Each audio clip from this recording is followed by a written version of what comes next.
Les forces ukrainiennes poursuivent leur contre-offensive dans le nord-est et le sud de l'Ukraine. Le président ukrainien Volodymyr Zelensky affirme que plus de 500 km² de territoire ont été libérés à ce jour. Mais les responsables de Dnipro, Mykolaïev et Zaporijjia affirment que la Russie intensifie ses bombardements dans ces régions. Selon l'Institut américain pour l'étude de la guerre, l'utilisation par la Russie de drones de fabrication iranienne ne génère pas d'effet asymétrique comme l'a fait l'utilisation par l'Ukraine de systèmes HIMARS fournis par les États-Unis.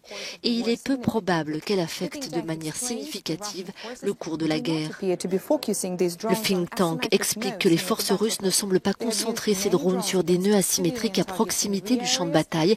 Elles ont utilisé de nombreux drones contre des cibles civiles dans les zones arrières, espérant probablement générer des effets non linéaires par la terreur. Dans l'Est, les forces ukrainiennes ont probablement mené des contre-offensives dans le nord-est de la région de Kharkiv, près de Kupiansk, et des opérations visant à menacer les positions russes le long de la route Kremina-Svatove dans l'ouest de la région de Louhansk.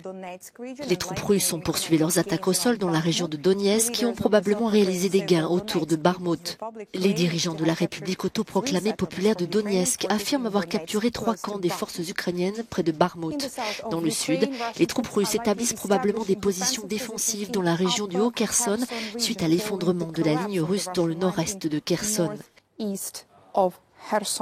Les troupes russes sont déterminées à tenir Kherson aussi longtemps que possible, la ville étant la seule capitale régionale que Moscou a pu capturer depuis le déclenchement de son offensive le 24 février dernier.